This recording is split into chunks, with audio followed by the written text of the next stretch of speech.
Fraud ईसा तुझे नहीं छोड़ेंगे, तुझ पे लानते भेजने के लिए हम यहाँ पहुँचे हैं।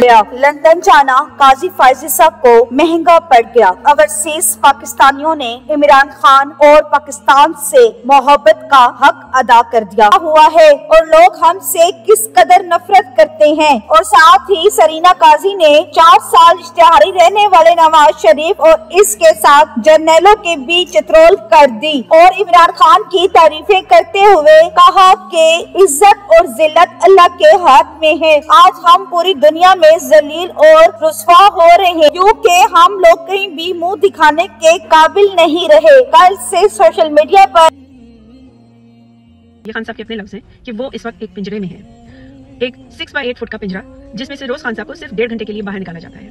उनको किसी से बात करने की इजाजत नहीं है, मिलने जुलने पे भी बहुत पाबंदी है। अब उस पिंजरे में ना खान साहब की किताबें मौजूद हैं, ना खान साहब की बाइक मौजूद है, ना खान साहब को कोई अच्छा खाना दिया जाता है।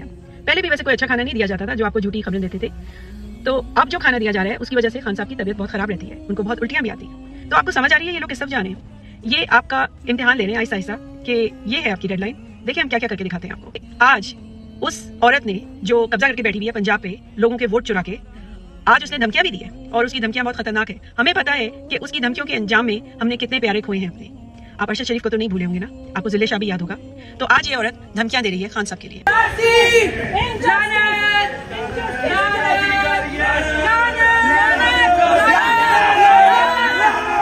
कह डाला कि दोनों भगोड़े मुल्क को लूटने के बाद भाग गए हैं और उनको ये भी अच्छे तरीके से अंदाजा हो गया है कि अवाम के दिलों से इमरान खान की मोहब्बत को नहीं निकाल सके और ये जहाँ जाएं, जिस मुल्क में भी जाएं, ओवरसीज पाकिस्तानी इनको नहीं छोड़ेंगे और इनकी जलालत और लानतें इनके साथ ही जाएंगी। का जीना हराम कर दिया और उनको ये रियलाइज करवाया कि आप लोगों ने पाकिस्तान के साथ जो गद्दारी की है और जो गद्दारी काजी फायज ईसा करके आया है, हम और पाकिस्तानी आवाम इसको कभी भी माफ नहीं करेंगे। पाकिस्तान लुटने के बाद ये बाहर के मुल्कों में किस तरह सुकून से जिंदगी गुजार सकते हैं। तो दोस्तों, आपको इन सब के बारे में क्या कहना है? अपनी कीमती राय का इजहार कमेंट सेक्शन में करें। वीडियो पसंद है तो लाइक करें, चैनल को सब्सक्राइब करें। Thanks for watching. फिर मिलते हैं एक नई अपडेट के साथ।